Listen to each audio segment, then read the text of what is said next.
जोर से लगाओ नारा, जय भीम।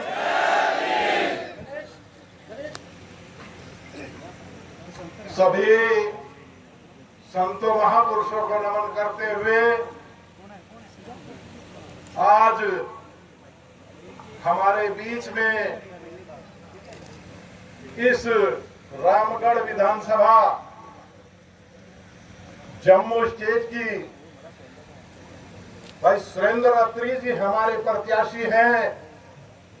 उनके जन समर्थन में यह जनसभा बुलाई गई है। आप लोग बहुत दूर दराज क्षेत्रों से आए हुए हैं। मैं अपनी सभी कोर कमेटी और अपने राष्ट्रीय अध्यक्ष जी का बहुत ही आभारी हूं कि ये जो मिशन और मोमेंट मान्यवर कांशीराम साहब ने शुरू किया था, पिछले 20-25 सालों से खामोश पड़ा था, संसद तक दिखाया है। उसी रास्ते को आपने इस रामगढ़ विधानसभा से होते हुए इस जम्मू कश्मीर की विधानसभा में पहुंचाना है। ऐसा मैं आप लोगों से गुजारिश करता हूं। आप लोगों से सभी से यह अपेक्षा की जाती है कि आप लोगों के आसपास जितना भी क्षेत्र हो, जितने भी साथी हो, उन सब को ले जाकर मतदान कराकर इस हवा को मतपेटी में बदल दीजिए और इस मतपेटी से यहाँ से हमारे विधायक भाई सुरेंद्र अत्री जी आप लोगों के समर्थन से विधानसभा में पहुंचे, ऐसी मैं आप लोगों से अपेक्षाएं करता हूं। क्योंकि आप लोग काफी समय से बैठे हैं और यहाँ हमें सब भी भाई चंद्रशेखर आजाद को ही सुनने के लिए आए हैं, इसलिए मैं ज्यादा से ज्यादा समय उन्हीं को दूंगा। हाँ, एक बात मैं और आप लोगों को बता देता हूं कि सारी पार्टियां देख ली, अब की बार केतली। आप जोर से नारा लगाएंगे, मैं कहूंगा सारी पार्टियां देख ली, अब की बार केतली। पीछे तक नहीं पहुंची शायद आवाज। सारी पार्टियां देख ली, अब की बार केतली। धन्यवाद। जय भीम, जय भारत। बहुत बहुत शुक्रिया चेयरमैन जी का, जिन्होंने अपने विचार रखे। तो साथियों, अब थोड़ा सा समय मैं लूंगा क्योंकि मैंने भी बहुत मेहनत की है। थोड़ा सा समय मुझे भी हक है 2 मिनट अपनी बात रखने में।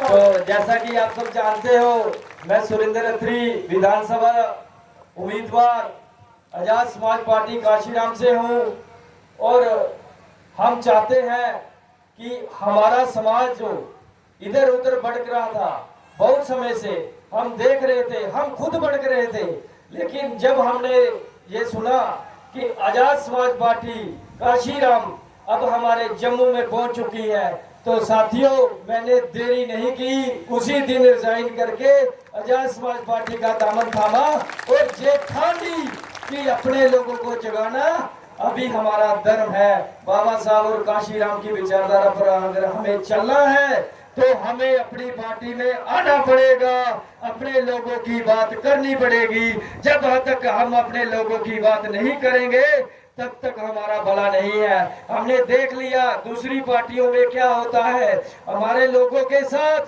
हमारे हक हुकूमों के साथ। साथियों, मैं आपको बता देना चाहता हूँ, सुप्रीम कोर्ट का फैसला आया हमारी क्रीमी लेयर के ऊपर। जिस क्रीमी लेयर के ऊपर फैसला आया, ये पार्टियां चाहे वो बीजेपी हो चाहे वो कांग्रेस हो, इनका एक भी नुमाइंदा हमारी क्रीमी लेयर के ऊपर इन्होंने अपना बयान साझा नहीं किया। हालांकि राहुल गांधी जो है संविधान पकड़ के पार्लियामेंट में घूमते हैं, भारत में संविधान बचाओ ये चिल्लाते हैं, उनका भी एक भी बयान क्रीमी लेयर पे नहीं आया। तो ये आप खुद समझदार हो, ये हमारी रिजर्वेशन और हमारे लोगों से कितना प्यार करते हैं, ये सिर्फ हमारे वोट बैंक से प्यार करते हैं। साथियों, ये वोट हमें ऐसे नहीं मिला, ये वोट हमें बाबा साहब ने दिया है अधिकार। और बाबा साहब ने ये नहीं कहा कि आप लोग ऐसे ही किसी को वोट कर दो, ये वोट लेने के लिए हमें हमारे मुंह के आगे कुंजा होता था, पीछे झाड़ू होता था।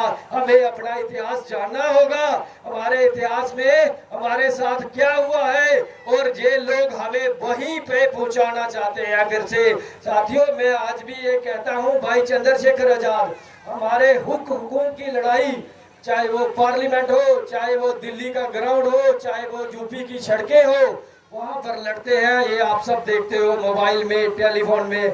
लेकिन जब हमने ये देखा कि हमने एक फैसला किया, भाई चंद्रशेखर आजाद को जम्मू में बुलाया जाए और जम्मू में हम अपने लोगों से मिलाया जाए, ताकि हमारे जम्मू की बात भी पार्लियामेंट में रखी जाए और हमारे जम्मू के मसले जो है, खासकर जो बॉर्डर के लोग हैं, उनके जो मसले हैं, वो उनके मसले जो है हमने इनको बता दिए हैं, उनके मसले भी पार्लियामेंट में हम उनसे लड़ेंगे।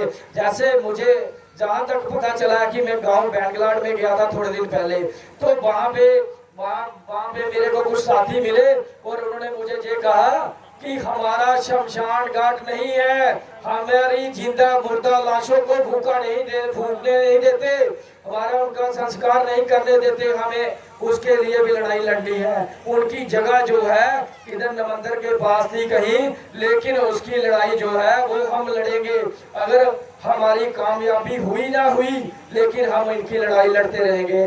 और भी गांव नंगा है, नंगे गांव में भी हमने देखा बहुत सारी समस्या, उनकी जो डिच बनी है, उनके डिचों के पास जो जमीनें आई है हमारे लोगों की, उनको ना तो मालिकाना हक दिया जा रहा है, ना तो उनको कोई किसी किस्म का मुआवजा मिलता है। तो मैं आप सबसे यही शॉर्टकट में बताऊंगा कि हम आपकी हर एक लड़ाई लड़ेंगे, हम जीतेंगे चाहे हारेंगे, लेकिन आपकी लड़ाई लड़ते रहेंगे।